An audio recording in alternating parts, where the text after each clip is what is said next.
Contrairement à de nombreuses voitures de fabrication japonaise, la peinture de la carrosserie de la Toyota Corolla 10 est de bonne qualité et peut rester en bon état pendant longtemps. Il n'y a aucune plainte concernant la protection contre la corrosion de la carrosserie, même après de nombreuses années de fonctionnement, la carrosserie résiste fermement aux assauts de la maladie rouge.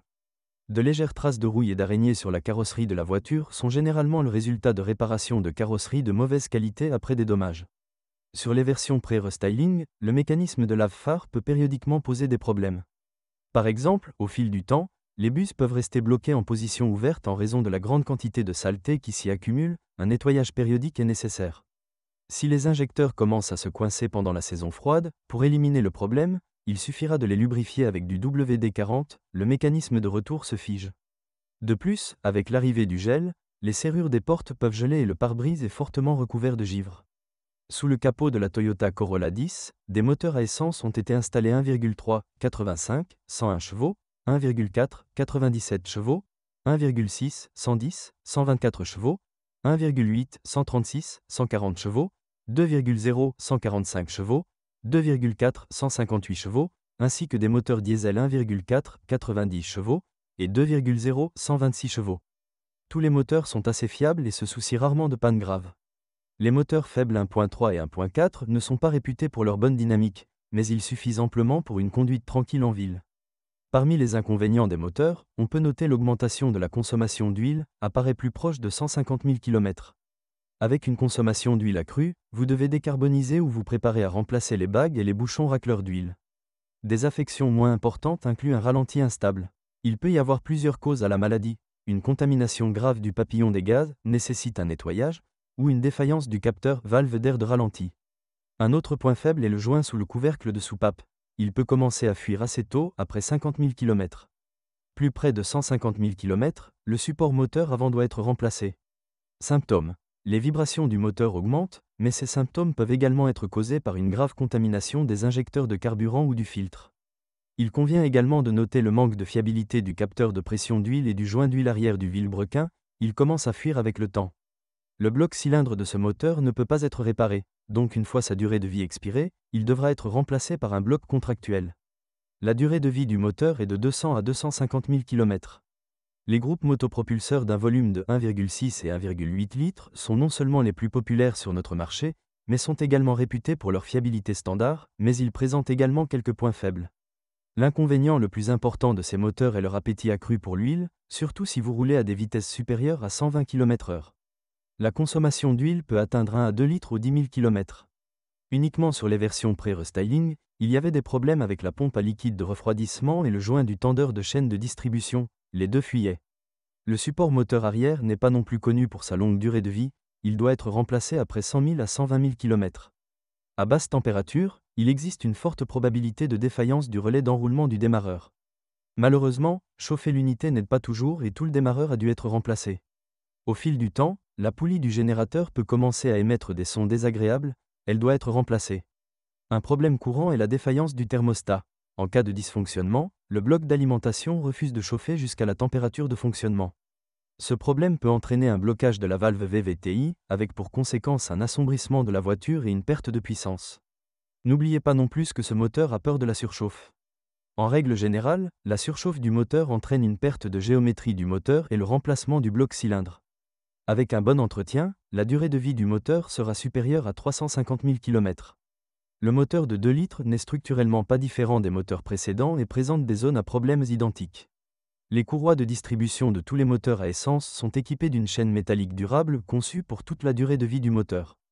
S'il n'y a pas de bruit caractéristique, ils peuvent apparaître à plus près de 150 000 km, alors les mécaniciens déconseillent de toucher la chaîne. Les bougies d'allumage iridium ne causent pas non plus de problème particulier. Si vous ne versez pas de « mauvaises choses » dans le réservoir, il coûte 100 000 selon la réglementation. Les moteurs diesel sont assez économiques, ce qui les rend très populaires auprès des conducteurs économes. De plus, ces moteurs sont équipés d'un entraînement par courroie de distribution et le moteur le plus faible n'a pas de double volant, ce qui réduit considérablement les coûts de maintenance. Cependant, tout n'est pas si simple.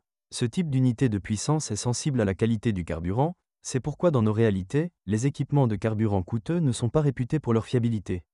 L'unité de 1,4 litres est fiable et, avec un entretien approprié, ne posera pas de problème sérieux. Parmi ces inconvénients, on ne peut noter que l'augmentation de la consommation d'huile et les fuites. Une augmentation de la consommation d'huile est souvent causée par l'usure du turbocompresseur, dont la durée de vie est considérablement réduite par l'utilisation d'une huile bon marché et trop épaisse. Le moteur de 2 litres est équipé d'un système d'injection de carburant Common Rail plus capricieux avec des injecteurs Denso. En plus de l'équipement de carburant, la vanne de régulation de l'air de ralenti nécessite également une attention particulière. Au fil du temps, la soupape commence à fuir, provoquant l'arrêt soudain du moteur. Des problèmes de démarrage du moteur surviennent également souvent. En règle générale, pour éliminer le problème, un remplacement du démarreur ou une mise à jour du logiciel est nécessaire. La vanne EGR n'est pas non plus réputée pour sa fiabilité, elle s'encrasse rapidement, le problème s'accompagne d'une détérioration de la traction. La Toyota Corolla 10 était équipée de 3 types de transmission, manuelle, 5 et 6 vitesses, à 4 vitesses. Transmission automatique, depuis 2008, et robot MMT, multimode. Il n'y a rien de spécial à dire sur la transmission manuelle et la transmission automatique hydromécanique, les deux unités sont dépourvues de défauts de conception évidents. Mais une boîte de vitesse robotisée peut gâcher beaucoup de sang. Les principaux troubles sont les à-coups, les chocs lors des commutations, le passage spontané au point mort, l'augmentation du régime moteur sans passer au rapport suivant, le manque d'assistance au démarrage et au passage en mode secours, l'échauffement des garnitures de friction d'embrayage. Il s'agit d'un liste incomplète des pannes qui affectent une unité extrêmement infructueuse. Les rares propriétaires de voitures équipées de MMT ont parcouru plus de 50 000 à 60 000 km sans dysfonctionnement. Le kilométrage moyen avant les premiers problèmes était de 30 000 à 40 000 km. Pour les voitures circulant dans les grandes villes en mode essence, avec de nombreux carrefours et embouteillages, les problèmes auraient pu commencer plus tôt. Pour prolonger la durée de vie du robot, il est recommandé lors d'un arrêt au feu tricolore ou dans les embouteillages de mettre le sélecteur au point mort et de relâcher la pédale de frein. Si cela n'est pas fait, l'usure de l'embrayage, de l'actionneur et de l'unité de commande s'accélérera. Les réparations coûteront au moins 1 000 $ américains. Le bon fonctionnement et l'utilisation de la box en mode manuel peuvent prolonger la durée de vie du robot jusqu'à 130 000 km. En raison d'une faible fiabilité, la boîte de vitesse robotisée n'a plus été installée sur la Corolla en 2009. Un problème typique pour tous les types de boîtes de vitesse est la perte possible de l'étanchéité des joints d'arbre de roue après 100 000 km. Une caractéristique des boîtes de vitesse manuelles est l'augmentation du bruit de fonctionnement. La Toyota Corolla 10 utilise une suspension semi-indépendante, jambes de force McPherson à l'avant, poutre à l'arrière.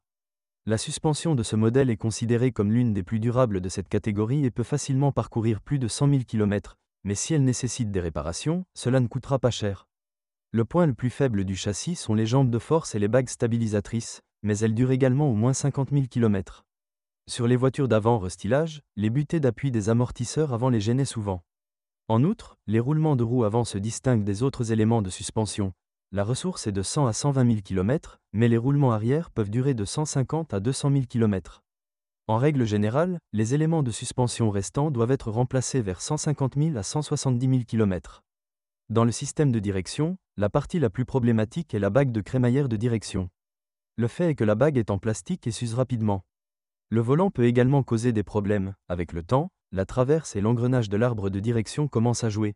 Tout cela donne lieu à un méchant bruit de cognement, particulièrement bien audible sur des surfaces inégales. Vous pouvez essayer de résoudre le problème en resserrant les connexions spline, mais il est préférable de changer l'ensemble de colonnes, même si ce n'est pas bon marché. Il n'y a rien de spécial à dire sur les freins, ils sont fiables. Cependant, il est nécessaire de nettoyer et lubrifier périodiquement les guides de l'étrier.